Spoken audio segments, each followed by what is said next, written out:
بعد آ کے نہیں بیٹھتے.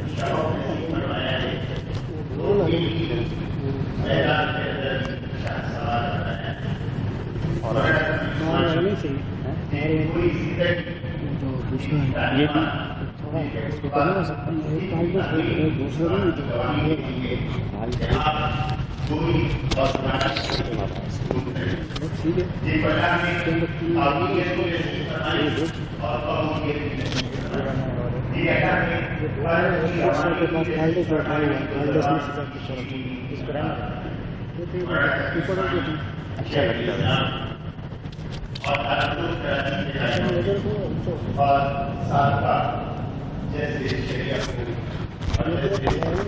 اچھا لگتا ہے.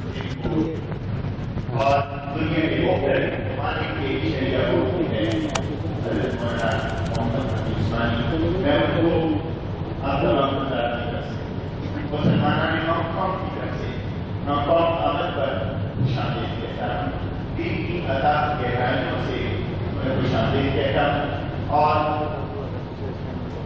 ان کی دعا کو اللہ تعالیٰ نصیب میں برکتی نصیب فرمائے اور ہم سب کو استقبال کی نصیب فرمائے. میرا آدمی میں گزارش کروں گا حضرت مولانا مفتی محمد رفیع عثمانی صاحب سے کہ ہم سب کو نصیب فرمائے. اس کو قریب کرنے کی ضرورت ہے؟ ضرورت نہیں. اچھا.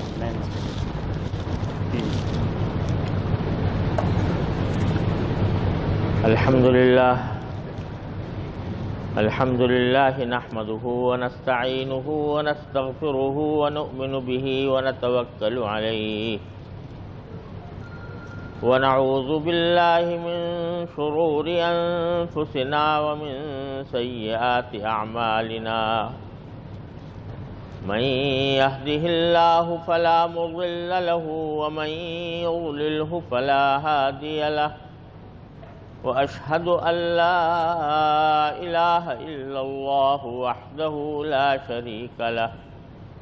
وأشهد أن سيدنا وسندنا ونبينا ومولانا محمدا عبده ورسوله صلى الله تعالى عليه وعلى آله وأصحابه وبارك وسلم تسليما كثيرا. أما بعد فأعوذ بالله من الشيطان الرجيم. بسم الله الرحمن الرحيم. ألهاكم التكاثر حتى زرتم المقابر. كلا سوف تعلمون ثم كلا سوف تعلمون. كلا لو تعلمون علم اليقين لترون الجحيم ثم لترونها عين اليقين ثم لتسألن يومئذ عن النعيم. آمنت بالله صدق الله مولانا العظيم.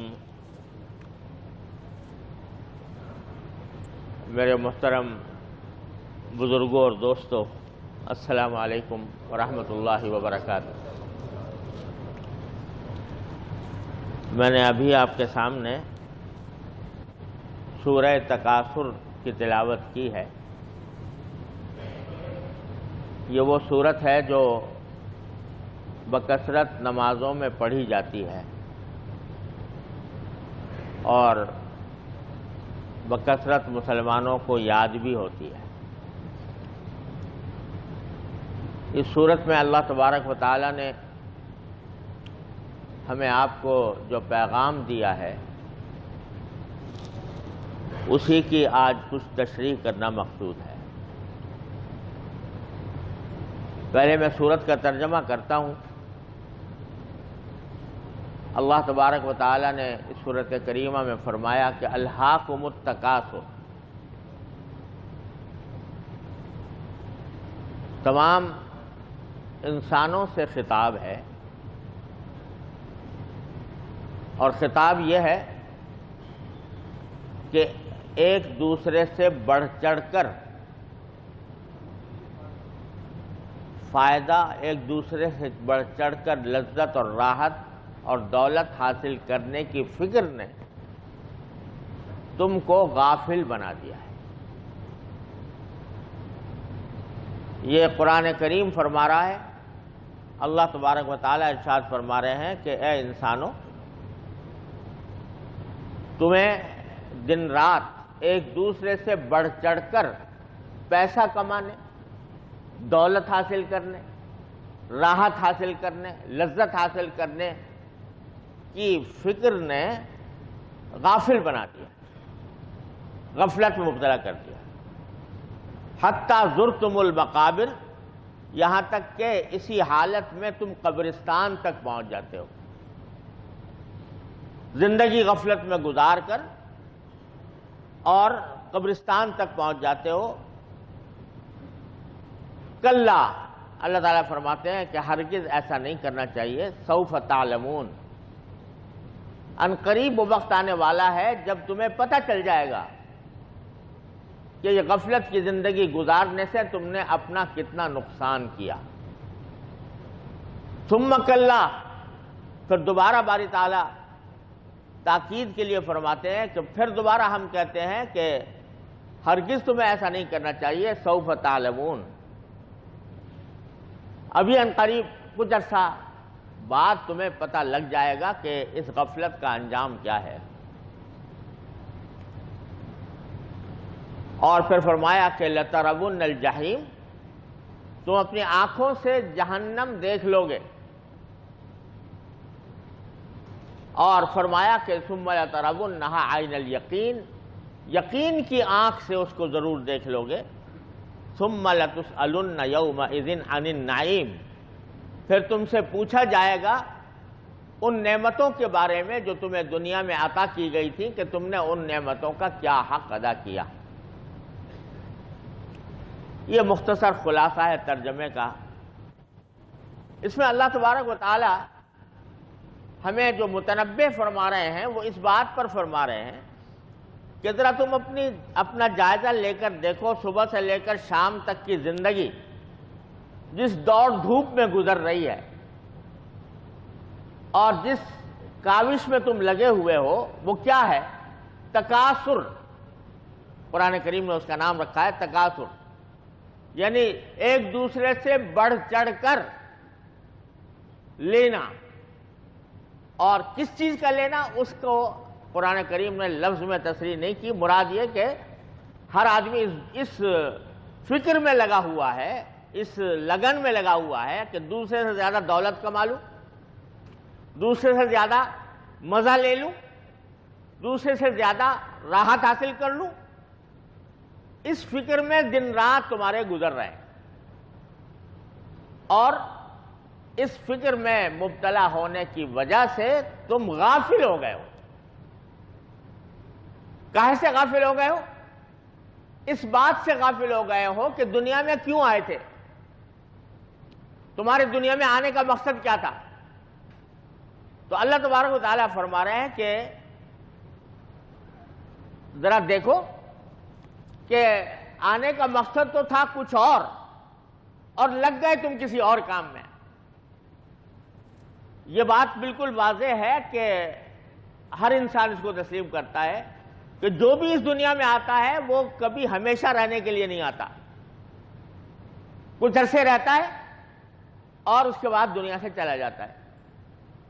یہ اس بات کی کھلی دلیل ہے کہ یہ دنیا دار القرار نہیں، ہمیشہ رہنے کی جگہ نہیں، یہ انسان کی آخری منزل نہیں، یہ ایک سفر ہے جو پیدائش سے شروع ہوتا ہے اور موت پر جا کر ختم ہو جاتا ہے۔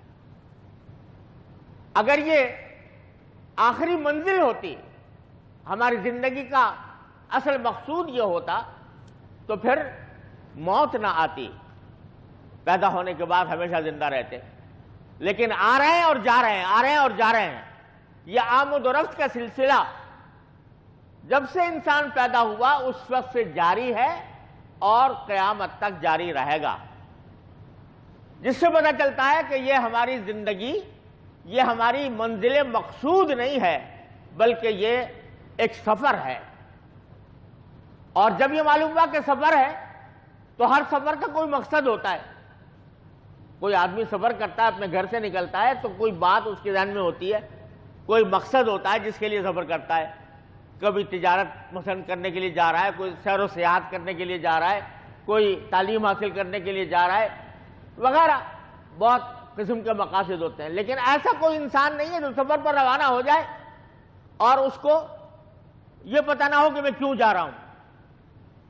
ایسا کوئی نہیں ہوتا. کوئی عقل مند, ذرا بھی عقل, شعور, ہوش رکھنے والا کوئی بھی فرد وہ کسی مقصد کے بغیر سفر نہیں کرتا. تو جب یہ سفر ہے تو اس سفر کا بھی کوئی مقصد ہے, اس زندگی کا کوئی مقصد ہے, اور وہ مقصد اللہ تبارک و تعالی نے بتا دیا سورہ ذاریات میں. اللہ تبارک و تعالی فرماتے ہیں وَمَا خَلَقْتُ الْجِنَّ وَالْإِنسَ إِلَّا لِيَعْبُدُونَ. جنات اور انسانوں کو میں نے صرف ایک کام کے لیے پیدا کیا ہے, اور وہ یہ کہ وہ میری بندگی کریں. بندگی کے لیے پیدا کیا ہے. بندگی جس کو آپ عبادت بھی کہہ سکتے ہیں, اردو میں اس کو بندگی بھی کہہ سکتے ہیں, فارسی میں پرستش کہہ لیجئے. یہ سب کچھ بندگی کے لیے انسان پیدا کیا گیا ہے. اور بندگی کے معنی صرف نماز پڑھنا نہیں ہے, صرف روزہ رکھنا, زکوٰۃ دینا, حج کرنا, عمرہ کرنا نہیں ہے, بلکہ بندگی کا مقصد یہ ہے کہ آدمی اپنی زندگی کے ہر کام میں اللہ تبارک و تعالیٰ کے احکام کا پابند رہے, اللہ تبارک و تعالیٰ کے حکم کی پیروی کرے.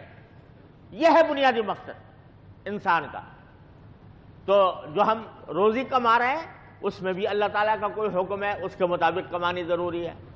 ہم گھر میں اگر اپنے بیوی بچوں کے ساتھ رہ رہے ہیں تو اس کے بھی کچھ آداب ہیں جو اللہ تعالیٰ نے تلقین فرمائے ہیں. ان آداب کے ساتھ رہنا یہ بھی بندگی ہے. اور اگر ہم فرض کرو تفریح بھی کرتے ہیں تو تفریح کے بھی کچھ آداب ہیں, اور ان آداب کے ساتھ تفریح کرنا یہ بھی بندگی ہے.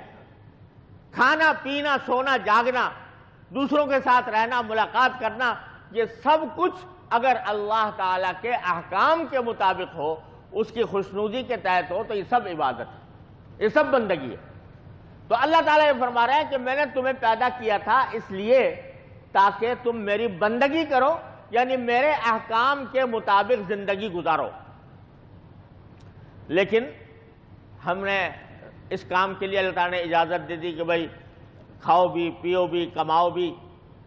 تو اس کھانے پینے کمانے میں ہم ایسے محو ہو گئے کہ اصل مقصد سے غافل ہو گئے کہ ہم آئے کیوں تھے اس دنیا میں. اس کی مثال ایسی ہے جیسے کہ آپ فرض کرو کسی سفر پر جائیں اور سفر کے دوران کسی جگہ پر آپ کو ایک رات گزارنے کے لیے رکنا ہو, اور وہ بڑی خوبصورت جگہ ہے, بڑی شاندار, اس میں مناظر ہیں, اور اس میں بڑا کھیل کود ہے, اس میں بڑا امیوزمنٹ ہے.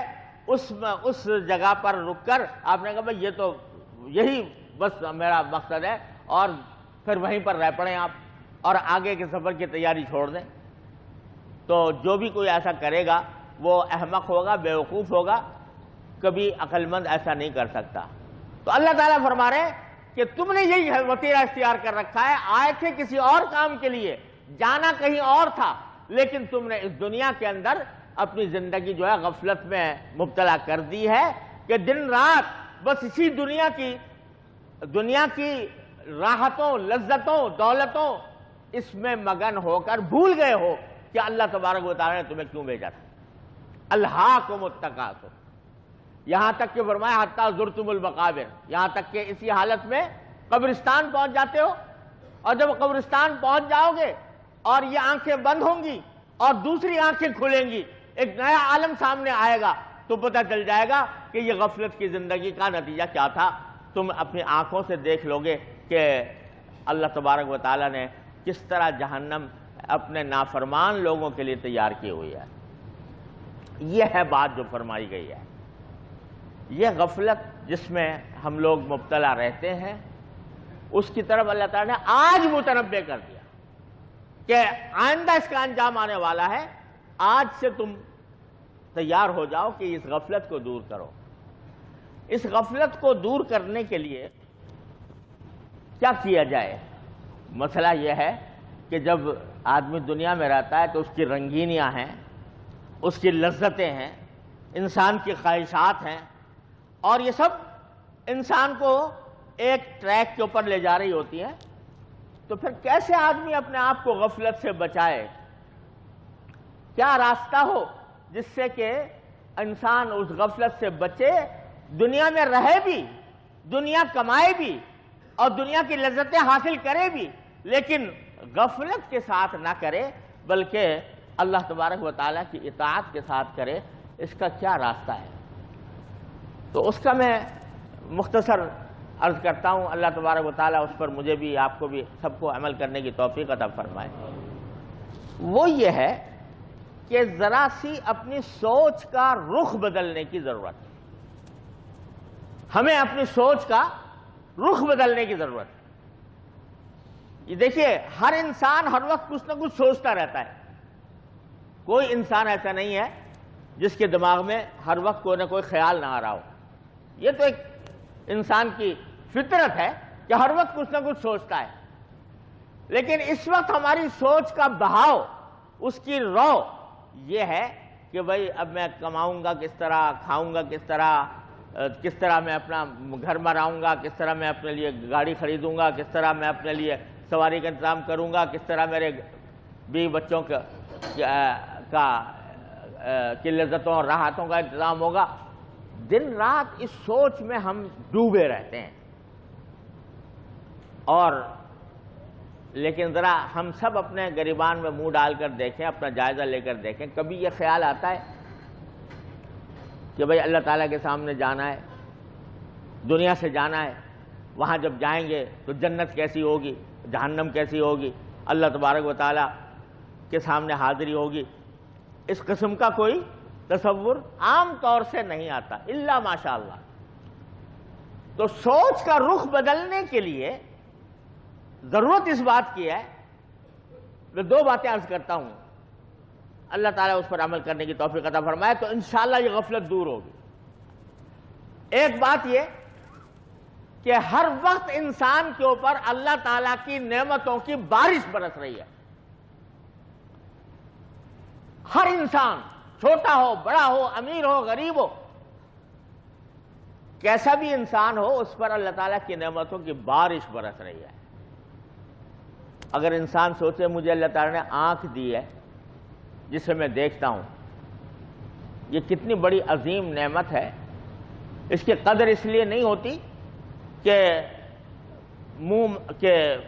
بیٹھے بٹھائے بغیر کسی محنت کے، بغیر کوئی پیسہ خرچ کیے اللہ تعالیٰ نے دے دی ہے، جو چاہیں اسے دیکھ رہے ہیں۔ قدر اس وقت پتہ چلے جو اچانک خدا نہ کرے کسی انسان کی بینائی چلی جائے، بیٹھے بیٹھے بینائی چلی گئی، اب بتائیے کہ اس کو پتہ چلے گا کہ کتنی بڑی عظیم نعمت تھی جو مجھ سے چھن گئی۔ اگر اس سے کہو کہ اگر تمہاری بینائی واپس لانے کے لیے تم کیا کچھ خرچ کر سکتے ہو، تو لاکھوں کیا جتنی دولت ہے اپنی زندگی کی وہ سال کہ بھئی وہ لے لو لیکن میری بینائی واپس کر دو۔ یہ نعمت اللہ تعالیٰ نے دے رکھی ہے اور دن رات ہم اسے استعمال کر رہے ہیں۔ اللہ تعالیٰ کی دی ہوئی نعمت ہے، کبھی خیال نہیں آتا کہ کتنی بڑی نعمت اللہ تعالیٰ نے عطا فرمائی ہے۔ یہ کان دے رکھے ہیں سننے کے لیے، جو چاہتے ہیں سن لیتے ہیں، لیکن کبھی خیال آتا نہیں ہے کہ یہ نعمت کتنی بڑی دی ہوئی اللہ تعالیٰ نے، بے مانگے دے رکھی ہے۔ آپ ذرا دیکھو کہ کھانا کھایا ہم نے، کھانا تو ایسے ہی جو منہ کو اچھا لگا، ذائقہ اچھا لگا، وہ علم غلم سب اپنے ذائقے کے لیے کھا گئے۔ اب وہ اندر جا کر کیا کارروائی اس کے اندر ہو رہی ہے، کس طرح اللہ تبارک و تعالیٰ اس کو ہضم کرا رہے ہیں معدے کے ذریعے، اور کس طرح اس سے خون بن رہا ہے جگر کے ذریعے، کس طرح اس سے پانی نکل رہا ہے، گردہ جو ہے وہ اس کو صاف کر کے اور خراب پانی باہر نکالتا ہے، نکالنے کا اس نے راستہ پیدا کر رکھا ہے۔ آپ تو کھا کے سو گئے یا کسی اور کام میں مشغول ہو گئے، لیکن اللہ تعالیٰ کے دیا ہوا یہ کارخانہ ہمارے اندر کام کر رہا ہے، اس طرح کام کر رہا ہے کہ ہمیں پتہ بھی نہیں چلتا، اسی سے خون بڑھ رہا ہے، اسی سے آنکھوں میں بینائی تیز ہو رہی ہے، اسی سے بال بڑھ رہے ہیں، اسی سے ناخن بڑھ رہے ہیں، اسی سے کھال کے اندر اضافہ ہو رہا ہے۔ سارا یہ سسٹم اللہ تبارک و تعالیٰ نے عطا فرما رکھا ہے بے مانگے اور بغیر کسی قیمت کے، لیکن یہ چونکہ ملا ہوا ہے بے محنت، لہذا قدر نہیں ہوتی اس نعمت کی۔ تو آدمی اگر کبھی کبھی اپنے اوپر اللہ تعالیٰ کی نعمتوں کی بارش کا تصور کیا کرے اور اس کا شکر ادا کرے تو یہ اس کو غفلت سے نجات ملے گی، اس غفلت سے جس میں وہ مبتلا ہے۔ جو نعمت ملے اس کو اللہ تبارک و تعالیٰ کی عطا سمجھ کر اس کے اوپر اللہ تعالیٰ کا شکر ادا کرنے کی عادت ڈالے۔ اب تو مل رہی ہے اور بیٹھے بٹھائے مل رہی ہے اور غفلت کے عالم میں ہم اس کو استعمال کر رہے ہیں، لیکن اللہ تعالیٰ کا شکر ادا کرنے کی توفیق نہیں ہوتی۔ حضور نبی کریم سرور دو عالم صلی اللہ علیہ وسلم نے ہمیں یہ سکھایا کہ جو چھوٹی سے چھوٹی نعمت بھی تمہیں حاصل ہو اس پر اللہ تبارک و تعالیٰ کا شکر ادا کرنے کی عادت ڈالو۔ ایک حدیث میں آتا ہے کہ ایک مرتبہ رسول کریم سرور دو عالم صلی اللہ علیہ وسلم گھر میں تھے تو کھانے کے لیے کچھ موجود نہیں تھا۔ سرکار دو عالم صلی اللہ علیہ وسلم نے فاقے بھی جھیلے ہیں ہماری خاطر، تو وہ ایسا وقت تھا کہ اس کھانے کو کچھ تھا نہیں، تو گھر سے باہر نکلے اس خیال سے کہ کوئی اپنے لیے اپنے گھر والوں کے لیے کوئی کھانے کا کوئی انتظام کرے، تو دیکھا حضرت صدیق اکبر رضی اللہ تعالیٰ عنہ بھی گھر سے نکلے ہوئے ہیں۔ حضور نے پوچھا بھائی کس لیے نکلے ہو، کہاں جا رہے ہو؟ تو کہا یا رسول اللہ آج میرے گھر میں کچھ ہے نہیں، لہذا کچھ باہر نکلا ہوں کہ کوئی اپنے گھر والوں کے لیے کوئی کھانے پینے کی چیز تلاش کروں۔ آپ نے فرمایا کہ جس چیز نے تمہیں نکالا اسی نے مجھے بھی نکالا، یعنی جس بھوک کی خاطر تم نکلے ہو وہی مجھے بھی درپیش ہے۔ آؤ چلو، ہمارے ایک دوست ہیں انصاری صحابی ہیں، ان کا ایک باغ ہے، وہ وہاں اس باغ میں ہوں گے، اس باغ میں چلتے ہیں ان کے پاس، وہ خوش ہو جائیں گے۔ چنانچہ حضور نبی کریم صلی اللہ علیہ وسلم ان کے باغ میں تشریف لے گئے اور باغ کے اندر داخل ہوئے۔ وہ جو انصاری صحابی تھے وہ رسول کریم صلی اللہ علیہ وسلم کو اور صدیق اکبر کو آتا ہوا دیکھ کر وہ خوشی سے پھولے نہیں سمائے اور انہوں نے بڑی خوشی کا اظہار کیا کہ آپ میرے یہاں پر تشریف لائے۔ اور گرمی کا موسم تھا، حجاز کی گرمی، اور گرمی میں بھی وہ زمانہ جس میں کھجوریں پکتی ہیں تو وہ کہتے ہیں کہ تنور سلگتا ہے پورے حجاز کے اندر۔ اس وقت گرمی کا شدید عالم تھا، تو انہوں نے نبی کریم صلی اللہ علیہ وسلم کے لیے ایک کھجور کے درختوں کے سائے میں ایک جگہ بنائی اور کہا کہ آپ یہاں تشریف رکھیں اس کھجور کے درخت کے نیچے، اور پانی لے کر آئے ٹھنڈا، رسول کریم صلی اللہ علیہ وسلم کی خدمت میں پانی پلایا، اور کھجوریں جو تازہ تازہ اتر رہی تھیں وہ لا کر سرکار دو عالم صلی اللہ علیہ وسلم کی خدمت میں پیش کی۔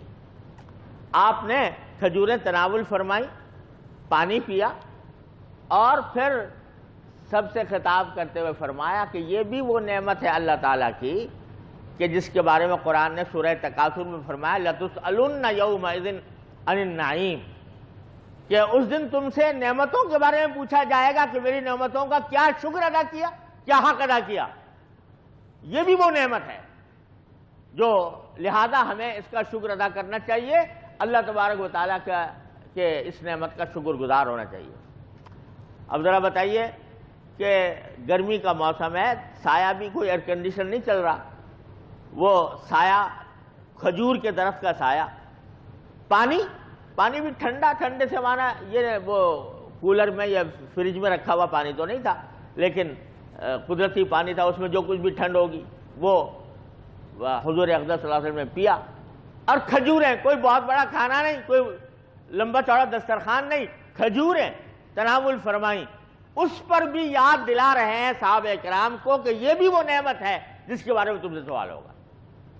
تو آج ہم صبح سے لے کر شام تک کتنی نعمتوں میں پل رہے ہیں، لیکن یہ خیال نہیں آتا کہ یہ میرے مالک کی دی ہوئی ہے، اس کے اوپر اس نعمت کا شکر ادا کرنا چاہیے۔ یہ اس نعمت پر شکر ادا کرنے کا احساس بہت کم ہوتا ہے۔ ہارون رشید کا نام سنا ہوگا آپ نے، مشہور عباسی خلیفہ ہیں، ان کے پاس ایک مجذوب سے بزرگ تھے بہلول کے نام کے، وہ کبھی کبھی آیا کرتے تھے، اور ہارون رشید جو ہے انہوں نے ان کو کھلی اجازت دے رکھی تھی کہ جب بھی آئیں تو ان کو کوئی روکے نہیں۔ تو وہ دربار میں بیٹھے ہوئے تھے، ہارون رشید کو پیاس لگی اور انہوں نے پانی منگوایا، ہاتھ میں گلاس تھا، پینے کے لیے لے جانے لگے تو بہلول ایک دم سے آگے بڑھ کے کہا کہ یہ امیر المومنین ذرا ایک منٹ رک جائیے پانی پینے سے پہلے۔ وہ رک گئے کہ بتاؤ کیا بات ہے؟ کہا میں ایک بات پوچھنا چاہتا ہوں کہ یہ پانی کا گلاس جو ہے جو آپ کے ہاتھ میں ہے اور آپ اس کو پینے کے لیے لے جا رہے ہیں، یہ اگر آپ کو شدید پیاس لگی ہو اور یہ گلاس کا پانی کا گلاس میسر نہ ہو تو اس پانی کے گلاس کو حاصل کرنے کے لیے آپ کیا کچھ خرچ کر دیں گے؟ مطلب یہ کہ فرض کرو آپ صحرا میں ہیں، ریگستان میں ہیں، گرمی ہے، پیاس کی شدت ہے، پانی مانگنا چاہ رہے ہیں لیکن پانی مل نہیں رہا، کوئی آدمی آتا ہے کہتا ہے جی میں تو یہ گلاس پانی کا دوں گا نہیں جب تک کہ آپ مجھے یہ قیمت نہ دیں، تو کتنی قیمت آپ دے دیں گے اس پانی کے لیے؟ تو ہارون رشید نے کہا بھائی اگر آدمی پیاس سے بےتاب ہو تو اگر پانی نہ ملے مرے تو لہذا اپنی زندگی بچانے کے لیے میں آدھی سلطنت دے دوں گا اپنی۔ کہا اچھا سب پی لیجیے، پانی پی لیا۔ جب پی چکے تو پھر کہا امیر المومنین ایک سوال اور کرنا ہے آپ سے، وہ یہ کہ یہ پانی جو آپ نے ابھی پیا ہے یہ اگر آپ کے جسم میں رک جائے، باہر نہ نکلے، یعنی پیشاب بند ہو جائے، تو اس کو باہر نکالنے کے لیے کیا خرچ کر دیں گے آپ؟ تو اس نے کہا بھائی اگر پیشاب جو ہے فرض کرو مثانہ بھرا ہوا ہے پانی سے، اور مجھ پر تو ایک زمانے میں یہ تکلیف گزری، اللہ تعالیٰ محفوظ رکھے ہر انسان کو، کہ پیشاب بند ہو جائے اور مثانہ بھرا ہوا ہو اور پیشاب نہ نکلے تو موت سے زیادہ بدتر تکلیف انسان کو محسوس ہوتی ہے۔ تو ہارون رشید نے کہا کہ اگر نہ نکلے گا تو بھائی آدھی سلطنت اس پر خرچ کر دوں گا۔ تو بہلول نے کہا آپ کی پوری سلطنت جو ہے وہ ایک پانی کا گلاس پینے اور اس کو باہر نکالنے کے اندر خرچ ہو جاتی ہے، لیکن اللہ تعالیٰ نے روز آپ کو یہ نعمت دی ہوئی ہے، وہ پلاتا بھی ہے اور باہر بھی نکالتا ہے، وہ اس کا تمہاری صحت کو برقرار رکھنے کے لیے باہر بھی نکالتا ہے۔ اسی لیے حدیث میں یہ جو دعا بتائی گئی ہے نا کہ جب آدمی بیت الخلاء سے باہر آئے تو کہے غفرانک الحمدللہ الذی اذھب عنی الاذی وعافانی، شکر ہے اس مالک کا جس نے مجھ سے یہ تکلیف دور کر دی اور مجھے عافیت عطا فرمائی۔ یہ سکھایا ہے نبی کریم صلی اللہ علیہ وسلم نے کہ قدم قدم پر جو نعمت بھی تمہیں مل رہی ہے اس نعمت کے اوپر اللہ تبارک و تعالیٰ کا شکر ادا کرنے کی عادت ڈالو۔ یہ ہم غفلت کے اندر استعمال کر رہے ہیں، یہ ساری نعمتیں آنکھوں سے دیکھ رہے ہیں، کانوں سے سن رہے ہیں، زبان بول رہی ہے، جو چاہتے ہیں وہ زبان سے نکل جاتا ہے۔ اللہ تعالیٰ نے دماغ میں اور زبان میں ایسا کنیکشن رکھا ہے کہ ایک جس لمحے میں خیال دل میں آیا اور بولنے کا ارادہ ہوا اسی لمحے زبان سے وہ بات نکل گئی۔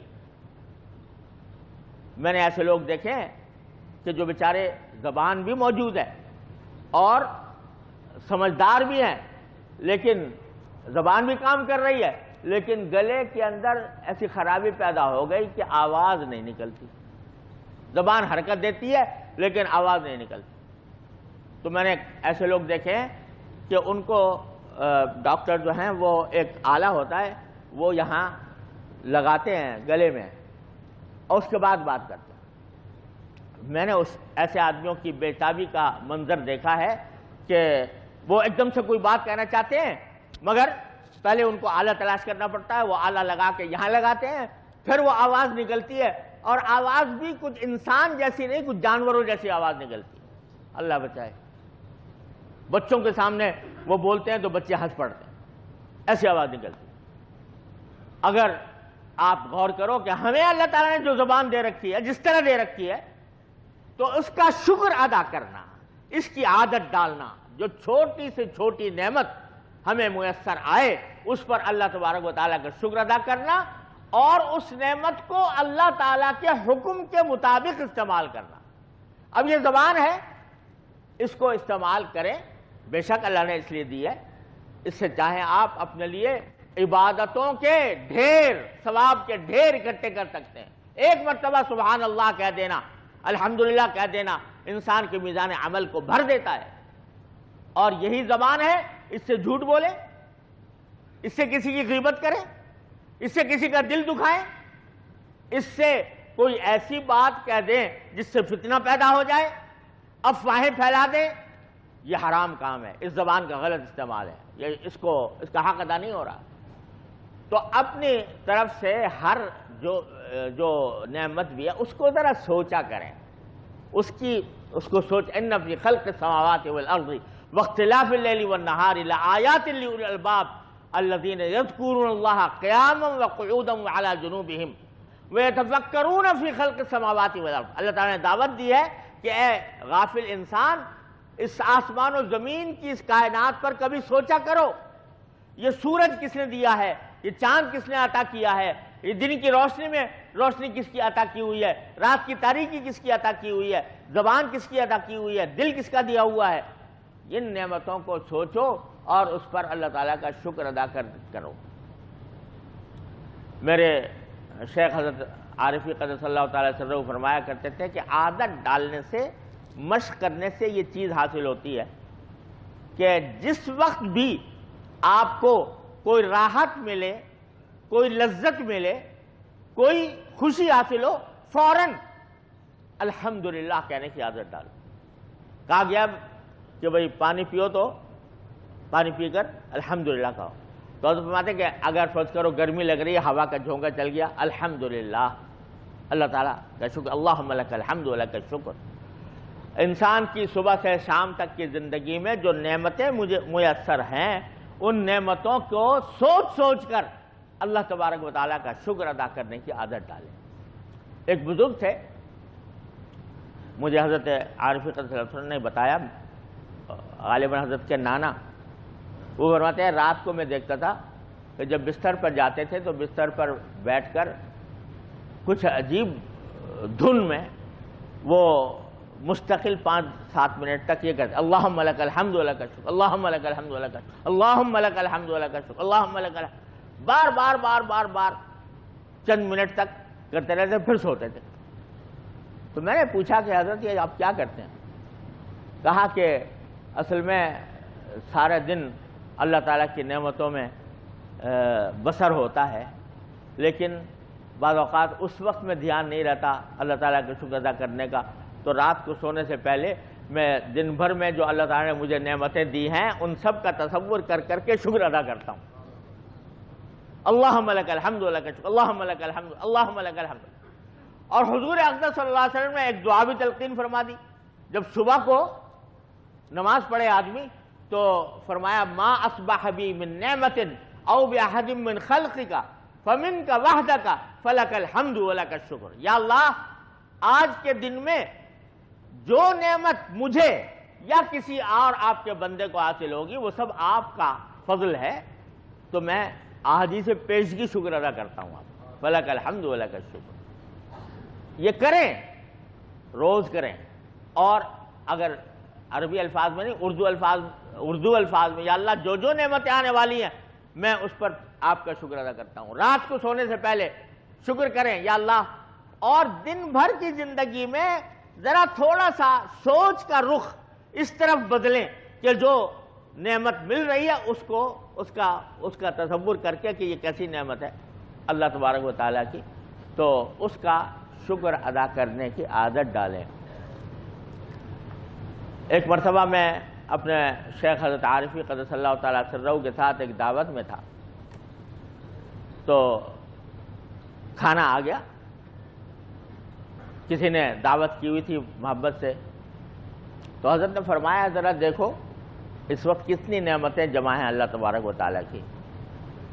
ایک تو یہ کہ کھانا ہے، کھانا بتاتے خود ایک نعمت ہے، چاہے وہ لذیذ ہو یا نہ ہو، کم از کم پیٹ کہ آگ بجھانے کے لیے تو موجود ہو. اگر لذت والا کھانا بھی نہیں ہے تب بھی آدمی کھانے میں مجبور ہو اگر بھوکا ہے. یہ کھانا ایک نعمت، پھر کھانا بھی لذیذ ہے، یہ دوسری نعمت. پھر اگر کھانا ہو اور لذیذ ہو لیکن بھوک ہی نہ ہو، خواہش ہی نہ ہو، تو بڑی سے بڑی نعمت بھی سامنے ہو تو آدمی کھانے سے اس کی لذت نہیں اٹھا سکے گا. تو بھوک ہونا تیسری نعمت. پھر اگر فرض کرو بھوک بھی ہے، کھانا بھی ہے، لذیذ بھی ہے، لیکن وہ طبیعت پر کوئی ایسی اطلاع مل گئی، کوئی ایسی خبر آ گئی کہ جس نے کھانے کو بے مزہ بنا دیا. کوئی غم کی خبر آ گئی، کوئی تشویش کی خبر آ گئی، تو الحمدللہ کوئی تشویش کی خبر بھی نہیں ہے، اطمینان ہے، راحت ہے. یہ چوتھی نعمت. فرض کرو کہ کھانا بھی ہے، لذیذ بھی ہے، بھوک بھی ہے، کوئی اور بری خبر بھی نہیں ہے جس سے کہ آدمی کا ذہن مشوش ہو، لیکن کھلانے والا بے عزتی سے کھلا رہا ہو، بے عزت کر کے کھلا رہا ہو. تو اے طائر لاہوتی، اس رزق سے موت اچھی جس رزق سے آتی ہو پرواز میں کوتاہی. تو اللہ تعالیٰ یہ محبت سے کھلا رہا ہے، کھلانے والا. یہ پانچویں نعمت. اور پھر اکیلا کھا رہے ہوتے تو ٹھیک ہے، مزہ ضرور آتا، لیکن اپنے دوست احباب کے ساتھ، اپنے گھر والوں کے ساتھ، اپنے پیاروں کے ساتھ بیٹھ کر کھا رہے ہیں، اس کی لذت ہی کچھ اور ہے. یہ چھٹی نعمت. تو ایک کھانے کے اندر اتنی نعمتیں اللہ تبارک و تعالیٰ کی موجود ہیں، اور ہر نعمت پر اللہ تعالیٰ کا شکر واجب. تو جب آدمی کا زاویہ نگاہ بدلتا ہے، جب آدمی کی سوچ کا رخ بدلتا ہے، تو وہ یہی دنیا کی چیزیں جو اب بھی استعمال کر رہے ہیں، ان کو جب وہ اللہ تعالیٰ کے شکر میں استعمال کرتا ہے، اللہ تعالیٰ کا حق ادا کرنے کے لیے استعمال کرتا ہے، تو وہی ساری کام جو دنیا کے کام ہیں وہ عبادت بن جاتے ہیں، وہ اللہ تبارک و تعالیٰ کی طرف لے جاتے ہیں، غفلت سے انسان کو نجات دیتے ہیں. یہ شکر ایسی نعمت ہے کہ یہ ایسی کنجی ہے کامیابی کی. یہ معمولی بات نہ سمجھیں. الحمدللہ کہہ دینا، اللہ تعالیٰ کا شکر ادا کرنے دینا، یہ معمولی بات نہیں ہے. جو بندہ اللہ تبارک و تعالیٰ کا ہر نعمت پر شکر ادا کرنے کا عادی ہو، اس نے مشق کی ہو، اس کے بارے میں وہ سوچتا رہتا ہو، تو اس وقت میں اللہ تبارک و تعالیٰ کے فضل و کرم سے وہ بہت سے شیطان کے حملوں سے محفوظ رہتا ہے. اللہ تعالیٰ کو شیطان کے حملوں سے بچاتے ہیں شکر گزار بندے کو.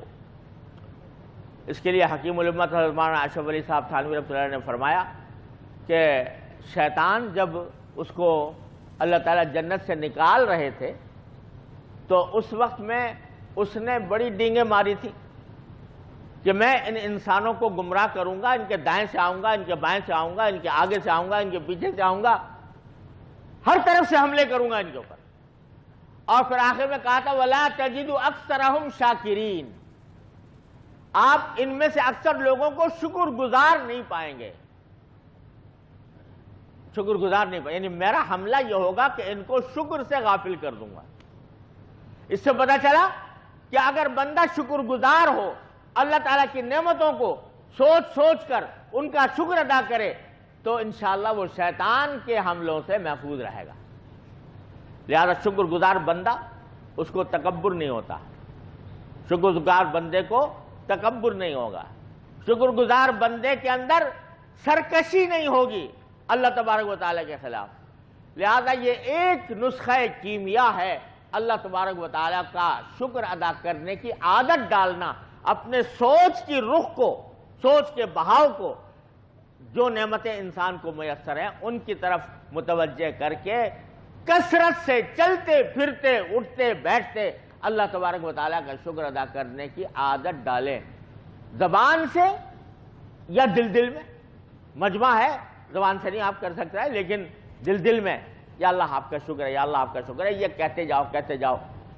اس کو معمولی بات نہ سمجھیں. کہنے کو معمولی بات ہے کہ زبان سے شکر ادا کر لیا یا دن سے کہہ دیا کہ اللہ تعالیٰ الحمدللہ، لیکن حقیقت یہ ہے کہ غفلت سے انسان کو نکالنے کے لیے جس غفلت کا اللہ تعالیٰ نے سورہ تکاثر میں شکوہ فرمایا ہے، اس غفلت سے نکالنے کے لیے نسخہ اکسیر ہے جو میں آپ کو بتا رہا ہوں۔ اللہ تبارک و تعالیٰ اپنے فضل و کرم سے، اپنی رحمت سے ہم سب کو اپنے شکر گزار بندوں میں شامل فرمائے، اور جس غفلت میں ہم مبتلا ہیں اللہ تبارک و تعالیٰ اپنے فضل و کرم سے ہمیں اس سے نجات عطا فرما دے، اپنی نعمتوں کو سوچنے کی، اس کو سمجھنے کی، اور ان کا شکر ادا کرنے کی، اور ان کا حق ادا کرنے کی توفیق عطا فرمائے۔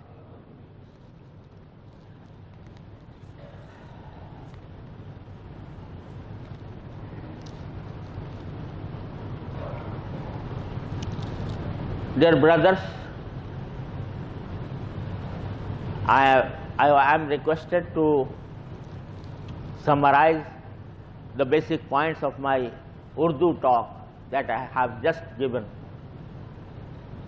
So the substance of my submissions was the basic concept given by Allah subhanahu wa ta'ala in Surah At-Takathur, in which Allah subhanahu wa ta'ala has said, Alhaakumut Takathur, that He is addressing the whole mankind, that, O mankind, you are racing each other in maximizing your benefits and pleasures of this worldly life. You are racing towards that end. Hatta zurtumul baqabir, until you reach the graveyards and are buried in the graveyards. Here Allah subhanahu wa ta'ala has complained of us that we are neglectful to our duties, we are neglectful to the basic purpose for which we were created by Allah subhanahu wa ta'ala. Because Allah subhanahu wa ta'ala has drawn our attention to the fact that when we are living in this world is not eternal. Every person has to die sometime. So it denotes that this worldly life is not the end all of a man's life. This worldly life is only a journey. We are like travelers in this world, and our ultimate goal is to have a pleasant eternal life after our death. And because this worldly life is a journey, and the journey should be undertaken for a particular purpose, and that purpose has been explained by Allah subhanahu wa ta'ala at another place, when Allah subhanahu wa ta'ala has said, وَمَا خَلَقْتُ الْجِنَّ وَالْإِنسَ إِلَّا لِيَعْبُدُونَ, I have not created the jinn and the mankind but only for the single purpose that they should make ibadah of me. Ibadah is not restricted to offering prayers or to keeping fast in Ramadan or to pay zakah or to offer hajj, perform hajj, but ibadah is to run one's life according to the dictates of Allah subhanahu wa ta'ala in all spheres of our life. If we earn our livelihood, we must obey the commands of Allah subhanahu wa ta'ala and must not violate the limits prescribed by the Holy Quran or the Sunnah of the Holy Prophet. So, to run one's life according to the dictates of Sharia, this is ibadah.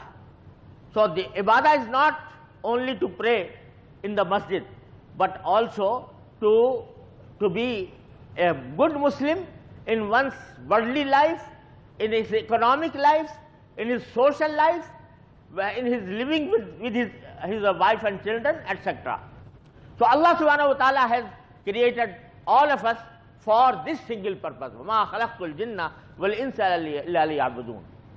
But the tragic position is that Allah subhanahu wa ta'ala is complaining that when you are involved in your worldly activities, your basic object would turn into maximizing your wealth, maximizing your benefits, maximizing your pleasures, and you are you become neglectful of the basic purpose for which you were sent here in this world.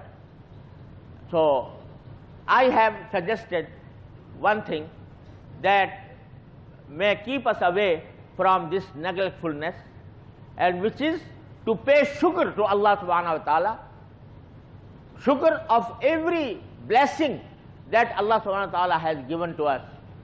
We are always showered by Allah's bounties and blessings, but we seldom pay attention to that, to those blessings and bounties.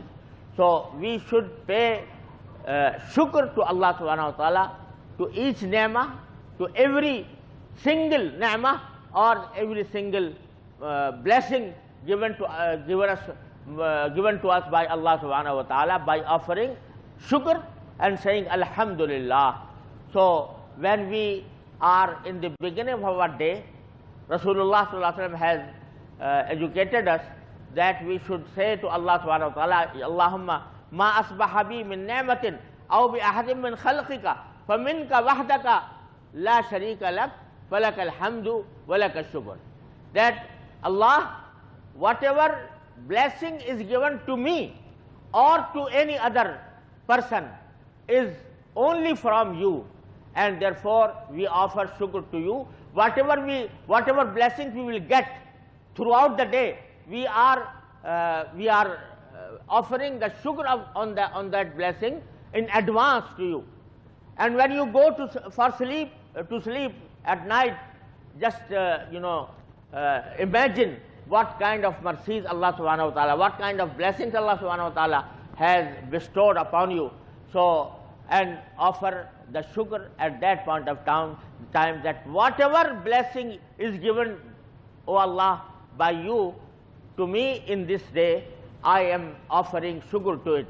When a person is used to offering shukr to Allah subhanahu wa ta'ala, this may relieve him from the neglectfulness of which Allah subhanahu wa ta'ala has complained in this surah, Al-Hakum At-Takasir. May Allah subhanahu wa ta'ala give us tawfiq to offer maximum shukr Allah subhanahu wa ta'ala and save us from neglectfulness. Wa akhiru da'wana anil hamdulillahi rabbil alameen.